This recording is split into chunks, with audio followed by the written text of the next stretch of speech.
जय हिंद दोस्तों, स्वागत है आप सभी लोग का। तो जितने भी लड़के आर्मी भर्ती जीडी की परीक्षा की तैयारी करते हैं उनके लिए मैं बिल्कुल नया परीक्षा पेपर यानी प्रैक्टिस सेट लेके आ चुका हूं।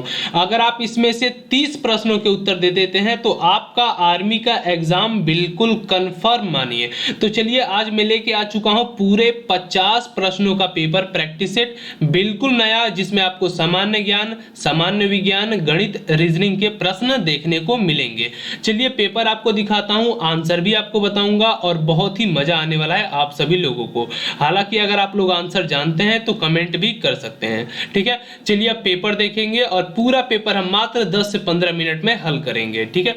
यहाँ पे सबसे पहला प्रश्न यहाँ पे आ जाता है भाग 1 से। सामान्य ज्ञान में भाग 1 को लिया गया है और टोटल आर्मी जीडी के एग्जाम में 50 प्रश्न होते हैं। एक प्रश्न 2 नंबर का होता है और आपको टोटल 100 नंबर का आपका पेपर हो जाता है। इन बातों का ध्यान रखिएगा, ठीक है। और साथ ही में जितने भी नए लड़के चाहे नए लड़कियां इस वीडियो को देख रही हैं, वीडियो के नीचे लिखा होगा सब्सक्राइब लाल बटन से, रेड कलर से, उसको प्रेस कर लीजिए और बगल में एक बेल आइकन बनेगा उसे भी प्रेस कर दीजिए ताकि सेना भर्ती का हर एक पेपर आपको मिलता रहे और भर्ती की जानकारी भी आपको मिलती रहे। लड़के लड़कियों को दोनों को, चाहे वो GD, clerk, tradesman, technician, nursing assistant, MNS, military nursing service, किसी का भी आप लोग फॉर्म भरती हैं सेना भर्ती में तो सबका लड़के लड़कियों का पेपर दिया जाता है। चलिए पहला क्वेश्चन देख लेते हैं सामान्य ज्ञान से।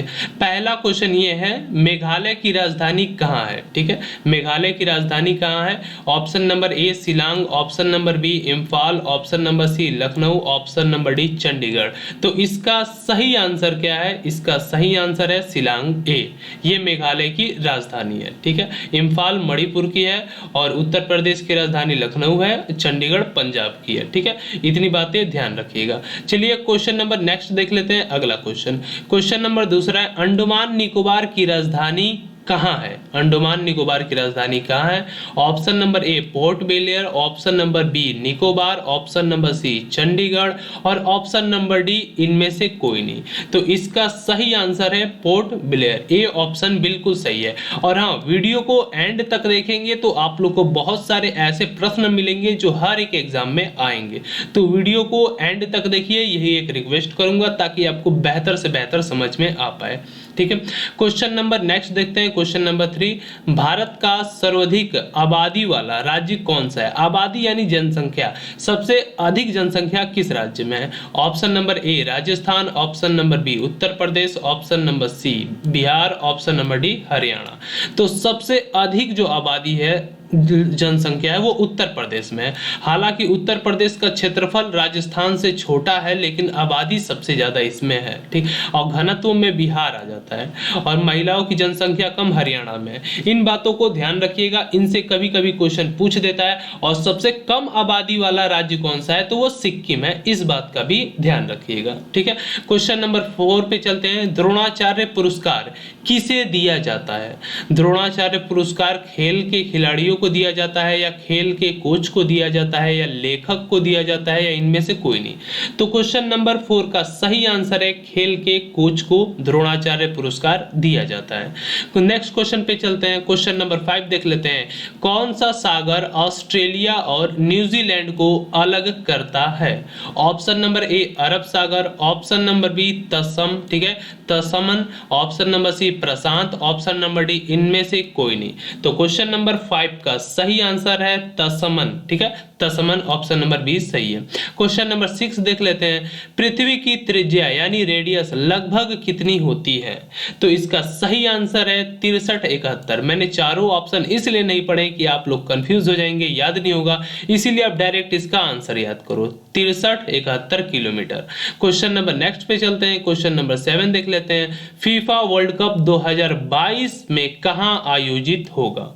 तो ये कहां आयोजित होगा ये बताइए? कतर, बिल्कुल सही जवाब कतर, ठीक है, कतर में आयोजित होगा। ऐसे क्वेश्चनों का डायरेक्ट आंसर देख लेना चाहिए, तुक्के वाले ऑप्शनल ज्यादा नहीं देखना चाहिए, नहीं तो कंफ्यूज हो जाते हैं ना। फ्रांस, ऑस्ट्रेलिया, इनमें से कोई नहीं, कतर है। ठीक है, क्वेश्चन नंबर 8 देख लेते हैं। ठीक है, विश्व बैडमिंटन चैंपियन 2019 में स्वर्ण पदक किसने जीता? ये इंपॉर्टेंट क्वेश्चन है जो पक्का इस साल के आर्मी के एग्जाम में जीडी में आके रहेगा।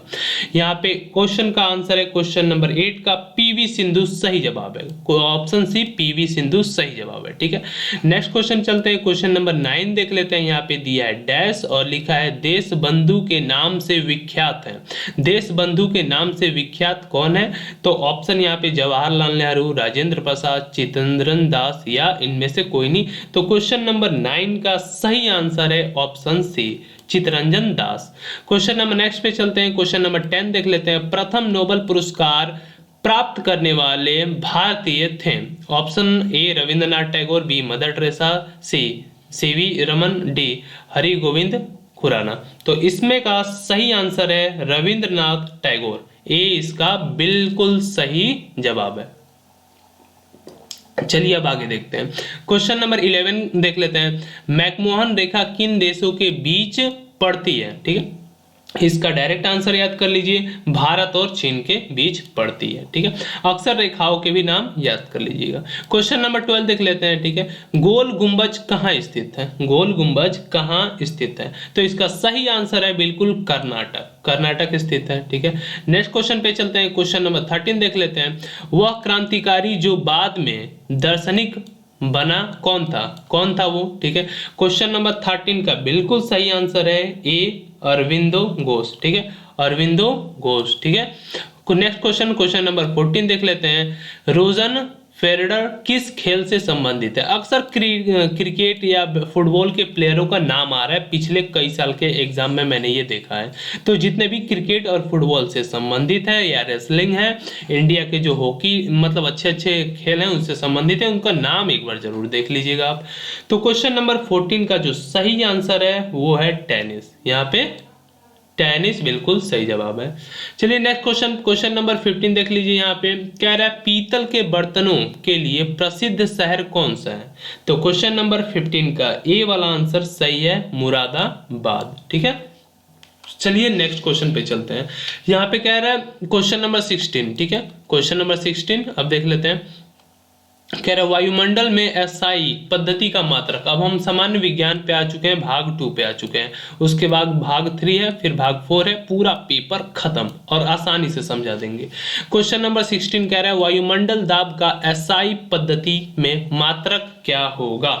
तो क्वेश्चन नंबर 16 का आंसर बिल्कुल बी पास्कल सही है, सी। ठीक है, क्वेश्चन नंबर 17 देख लीजिए। इस्पात इसका मिश्रण है, इस्पात इसका मिश्रण है, इनमें से किसका मिश्रण है? ऑप्शन नंबर ए वाला इसका सही है, Fe और C। ठीक है, Fe और C का सही है बिल्कुल। ठीक है, यहाँ पे क्वेश्चन नंबर 18 देख लेते हैं। ECG किसकी जांच करता है? ऑप्शन नंबर ए पेट, बी मस्तिष्क, सी हृदय और डी एड्स। तो ये बिल्कुल सी यानी हृदय की जांच करता है ECG। ठीक है, क्वेश्चन नंबर 19 देख लेते हैं। निम्न में से कौन सा कठोरतम पदार्थ है? कठोरतम पदार्थ है। ठीक है, तो क्वेश्चन नंबर 19 का ए बिल्कुल हीरा सही जवाब है। ठीक है, चलिए नेक्स्ट क्वेश्चन पे चलते हैं। क्वेश्चन नंबर 20 यहाँ पे देख लेते हैं। कह रहे बाल, नाखून और खुर सभी बने होते हैं, किससे बने होते हैं? यहाँ पे ऑप्शन दिया विटामिन, प्रोटीन, वसा, आयरन। तो इसका सही जो जवाब है बिल्कुल सही, क्वेश्चन नंबर 20 का आपका प्रोटीन जवाब बिल्कुल सही है। ठीक है, यहाँ पे क्वेश्चन नंबर 21 देख लेते हैं। ठीक है, बैरोमीटर के द्वारा डैश मापते हैं, क्या मापते हैं? तो क्वेश्चन नंबर 21 का आंसर सी वायुमंडलीय दाब, यानी वायुमंडलीय दाब बैरोमीटर द्वारा नापते हैं। इनका डायरेक्ट आंसर याद कर लिया करो। क्वेश्चन नंबर 22 देख लेते हैं। पारे का संकेत होता है। तो क्वेश्चन नंबर 23 का सही आंसर है Hg। 22 का सही आंसर है Hg पारे का। क्वेश्चन नंबर 23 पे चलते हैं। टेलीविजन को सुरंग, ठीक है, संदूर नियंत्रण करने वाले यंत्र में डैश प्रयोग होता है। तो क्वेश्चन नंबर 23 का जो सही आंसर है सी इंफ्रारेड रेज। ठीक है, इंफ्रारेड रेज, इंफ्रारेड रेज। ठीक है, ये इसका सही जवाब है। क्वेश्चन नंबर 24 पे चलते हैं। कौन सी ऊर्जा को सेल में विद्युत ऊर्जा में बदला जाता है? तो क्वेश्चन नंबर 20 का बी रासायनिक ऊर्जा बिल्कुल सही जवाब है। ठीक है, क्वेश्चन नंबर 25 देख लेते हैं। निम्न में से स्तनपायी है, ठीक है, स्तनपायी है, इसमें से बिल्कुल सही क्वेश्चन नंबर 25 का यहाँ पे सी गाय, इसका स्थान यानी पाई, जिसका स्थान पाया जाए उसे स्थान पाई कहते हैं। अक्सर ये क्वेश्चन पूछ देता है। ठीक है, यहाँ पे स्थानधारी भी कभी लिख देता है। क्वेश्चन नंबर 26 देख लीजिए। ठीक है, मेमोरी, ठीक है, मलेरिया किस मच्छर के काटने से होता है? मलेरिया किस मच्छर के काटने से होता है? क्वेश्चन नंबर 26 का बिल्कुल आंसर सी सही है, मादा एनफिल, ठीक, मादा एनाफिलिस, मादा एनाफिलिस, मादा, ठीक है, इसे याद कर लीजिएगा। क्वेश्चन नंबर 27 देख लेते हैं। ऑक्सीजन का प्रतीक क्या है? ऑक्सीजन का प्रतीक क्या है? यानी O। 8 नंबर इसका एटॉमिक नंबर है और मास 16 है। इतना सब बातें थोड़ा देख लीजिएगा। क्वेश्चन नंबर 28 देख लेते हैं। ठीक है, डायलिसिस किस उपचार के लिए प्रयोग किया जाता है? क्वेश्चन नंबर 28 का C kidney fail, kidney fail के लिए इस्तेमाल किया जाता है, प्रयोग में लाया जाता है। क्वेश्चन नंबर 29 देख लेते हैं। निम्नलिखित में से कौन सा संक्रमित रोग है? तो इसमें से कौन सा संक्रमित रोग है? यानी रेबीज इसका संक्रमित रोग है। ठीक है, क्वेश्चन नंबर 30 देख लेते हैं यहाँ पे। ठीक है, प्रति सेकेंड, ठीक है, प्रति सेकेंड डोलन की संख्या, ठीक है, डैश डोलन कहलाती है। इसका सही आंसर है क्वेश्चन नंबर 30 का सी आवृत्ति। अब आ जाते हैं मैथ पे। जबरदस्त सवाल भाग 3 पे आ चुके हैं। सामान्य ज्ञान और मैथ। अब मैथ हो गया, उसके बाद 5 रीजनिंग के प्रश्न, फिर पूरा पेपर हल। और ये था बिल्कुल नया अपडेट पेपर जो अब आपके सामने प्रश्न आएंगे बहुत ही मजेदार। तो कमर कस लीजिए मैथ के लिए। ठीक है, चलिए सबसे पहले मैथ का पहला प्रश्न आप सभी लोग के सामने रखता हूं। ये है 31 प्रश्न। ठीक है, कह रहा 0.5 प्लस 0.05 प्लस 0.005 को हल करना है और इसका कितना आंसर आएगा ये आपको बताना है। तो इसका आंसर आप नोट करके रफ पे लगा लो, आंसर कमेंट कर देना। ये आंसर तो मैं बता ही देता हूं आपको। इसका जो ए ऑप्शन है 0.555 बिल्कुल सही है। अब कैसे आया है ये आपको लगाना है, ये होमवर्क है। ठीक है, और बहुत आसान है। यहाँ पे क्वेश्चन नंबर 32 पे देख लेते हैं। किसी संख्या का, ठीक है, किसी संख्या का 70% 49 है तो वह संख्या क्या होगी? ठीक है, तो इसका सही आंसर है 70, वह संख्या 70 होगी। इसे आप लगाइएगा। ठीक है, क्वेश्चन नंबर 33 देख लेते हैं। किसी संख्या को 20% बढ़ाने पर वह 300 हो जाएगी तो वह संख्या पहले कितनी थी? आपको 100% निकालना है। तो क्वेश्चन नंबर 33 का जो आंसर है वो 250 यानी ए वाला बिल्कुल करेक्ट आंसर है। ठीक है, नेक्स्ट क्वेश्चन पे चलते हैं 34 पे। एक वृत्त का क्षेत्रफल 616 सेंटीमीटर स्क्वायर है तो उसकी त्रिज्या क्या होगी? तो उसकी त्रिज्या क्या होगी? तो यहाँ पे सी ऑप्शन 14 सेंटीमीटर बिल्कुल सही है। इसका आंसर आपको खुद निकालना है। जिसका आंसर गलत आएगा वो कमेंट कर सकता है। ठीक है, क्वेश्चन नंबर 35 देख लेते हैं। एक बोरे में 114 किलोग्राम चावल भरे जा सकते हैं। ठीक है, तो 1026 किलोग्राम चावल कितने बोरियों में भरे जाएंगे? तो आपको सीधा भाग दे देना है। तो इसका सही आंसर है 9 यानी सी सही जवाब है। अब आगे आपको हल करना है। 36 देख लेते हैं। यहाँ पे कह रहा है 7/14 को प्रतिशत में बदलें यानी गुणे 100 करके परसेंटेज में निकालें। तो इसका जो सही आंसर है 50% सही जवाब है। चलिए नेक्स्ट क्वेश्चन पे चलते हैं 37 पे। यदि एक वस्तु को 80 रुपए में खरीद कर 68 रुपए में बेच दिया जाए तो बट्टा प्रतिशत क्या होगा? तो इसका सही आंसर आप लोगों के सामने 15% सही है। हाँ, लगाना आपको है। ठीक है, ये आप लोग का होमवर्क था आंसर सबका। क्वेश्चन नंबर 38 पे चलते हैं। यदि एक आयत की लंबाई 2x तथा चौड़ाई x है तो उसका क्षेत्रफल क्या होगा? आयत का फॉर्मूला रखिए, आंसर निकालिए। और इसका सही आंसर है 38 का ए यानी 2x स्क्वायर यानी आयत की क्षेत्रफल L इंटू बी होता है, तभी तो दोनों मल्टीप्लाई हुए तो x का स्क्वायर हो गया। क्वेश्चन 39 देख लेते हैं। यदि एक वृत्त का व्यास 14 सेंटीमीटर हो तो उसका क्षेत्रफल क्या होगा? तो 39 का जो सही जवाब है वो सी 154 सेंटीमीटर स्क्वायर। क्वेश्चन नंबर 40 देख लेते हैं। किसी संगीत विद्यालय में 70% लड़के तथा 255 लड़कियां हैं, तो लड़कों की संख्या क्या होगी? कह रहा है एक विद्यालय है जिसमें 70% लड़के हैं और 255 लड़कियां हैं, तो लड़कों की संख्या क्या होगी? यानी 30% बराबर, यहाँ पे 100% है यानी 70 लड़के ही होंगे परसेंटेज में, तो 30% बराबर 255, आपको 100% निकाल के उसी में से आपको 70% निकाल देना है, तो यानी लड़कों की संख्या ज्ञात करनी है। तो क्वेश्चन नंबर 14 का सही आंसर है 595।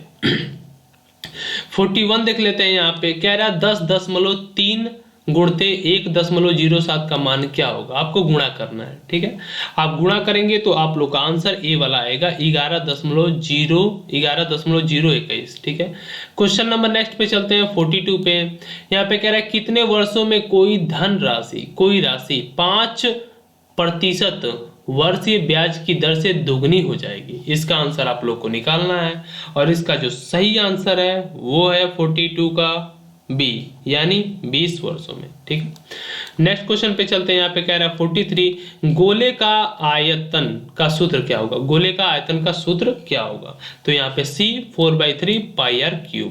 क्वेश्चन नंबर 44 देख लेते हैं। 0.0025 को भिन्न के रूप में लिखें, तो इसका जो सही आंसर है बी, बिल्कुल सही जवाब है। क्वेश्चन नंबर 45 देख लेते हैं और अब 5 रीजनिंग के बस प्रश्न बचे हैं, तो टेंशन बिल्कुल मत लीजिएगा। x का 7% 35 है तो x का मान क्या होगा? सबसे सरल सवाल, सिंप्लीफिकेशन, ऐसा ही सवाल आता है। तो 45 का जो करेक्ट आंसर है वो ए यानी 500 सही जवाब है। अब हम यहाँ से देखेंगे कुछ रीजनिंग के 5 महत्वपूर्ण प्रश्न जो आर्मी के एग्जाम में आते हैं। तो यहाँ से सही नहीं दिख रहा होगा तो मैं इसे थोड़ा सा छोटा कर देता हूँ, ठीक है, ताकि आप लोग को प्रश्न सही से दिख जाए। यहाँ पे अब आप लोग को प्रश्न दिख रहा होगा। यहाँ का निम्नलिखित में से दिए गए को पूरा करें। 2, 3, 5, 8, 13-34। तो इसका जो सही क्रम है यहाँ पे आप लोग के बीच में हो जाएगा क्या, तो वो भी देख लीजिए। D 21 बिल्कुल सही है, ठीक है। यहाँ पे 47 देख लेते हैं। KM नीचे 5 है, IP नीचे 8 है, GS नीचे 11 है, EV नीचे 14 है, तो आगे का क्रम क्या होगा? तो आगे का क्रम यहाँ पे इसका A होगा CY 17, ठीक है, CY 17। 48 देख लीजिए। यहाँ पे कह रहा है ZDV dash XGS dash VJP dash, तो आगे क्या आएगा?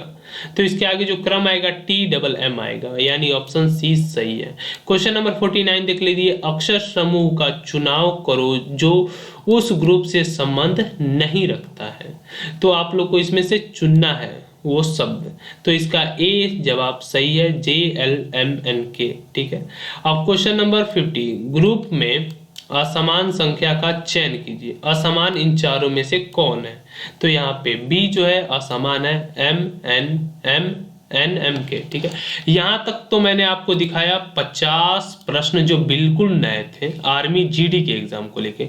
अगर ये आपको अच्छे लगे हो, पसंद आए हो, तो नीचे लाइक का बटन है, दिल से लाइक कीजिए, अपने दोस्तों में शेयर कर लीजिए, डाउनलोड कर लीजिए, और हाँ, चैनल को अब तक सब्सक्राइब नहीं किए हो तो नीचे जो सब्सक्राइब का लाल बटन है फटाक से उस पर क्लिक कीजिए, बगल में बेल आइकन दबाइए। ऐसे ही मजेदार प्रश्न आपको मिलते रहेंगे वीकली। यहाँ तक वीडियो देखने के लिए धन्यवाद। जय हिंद, जय भारत। मेरी मनोकामना है कि आप लोग का जल्दी से सिलेक्शन हो जाए।